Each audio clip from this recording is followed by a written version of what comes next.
प्राचीन समय की लड़ाइयों में बड़े शहरों की सुरक्षा के लिए हॉर्स फेस वॉल्स बहुत जरूरी होती थीं। इनकी मदद से दीवारों पर खड़े सैनिक दुश्मनों पर क्रॉस फायर कर सकते थे, जिससे दीवारों के नीचे कोई भी ब्लाइंड स्पॉट नहीं बचता था। यह तरीका असरदार था, लेकिन इसे बनाना काफी महंगा पड़ता था। इसीलिए आप कम खर्च में वही सुरक्षा पाने के लिए एक नया उपाय अपनाते हैं। आप चौकोर शहर को बदलकर एक क्रॉस शेप्ड सिटी बना देते हैं, जिसकी दीवारें बाहर की ओर निकली होती हैं।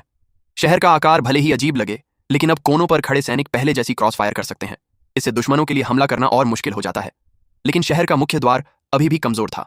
इस कमी को दूर करने के लिए आप मुख्य गेट के सामने एक मजबूत बारबिकन बनाते हैं। उसका गेट सीधे सामने नहीं बल्कि साइड में रखा जाता है। साथ ही उसके चारों ओर 5 मीटर चौड़ी खाई खोदी जाती है। खाई और दीवार के बीच की कम दूरी दुश्मनों की सीज मशीन्स को गेट तक पहुंचने नहीं देती, और अगर पैदल सैनिक हमला करें तब भी गेट तोड़ना लगभग नामुमकिन था। मान लो बाहरी गेट टूट भी जाए तो अंदर एक और मोटा और मजबूत मुख्य गेट उनका इंतजार कर रहा होता। इतनी सुरक्षा देखकर ज्यादातर दुश्मन सीधे हमला करने की बजाय शहर को घेर लेते थे। लेकिन शहर की स्थिति भी बेहद मजबूत थी। बाईं ओर याला रिवर और दक्षिण में यैंक रिवर बहती थी। इन नदियों की वजह से यहां पानी की कोई कमी नहीं थी। रक्षकों को बस कुछ कुएं खोदने और पर्याप्त अनाज जमा करने की जरूरत होती थी। वे आसानी से 1-2 साल तक शहर को संभाल सकते थे। सुरक्षा बढ़ाने के लिए आप पूरे शहर के चारों ओर 10 मीटर चौड़ी एक और बाहरी खाई बनाते हैं। फिर याला रिवर का पानी उसमें मोड़ दिया जाता है। अब शहर के पास डबल मोड डिफेंस तैयार हो जाता है।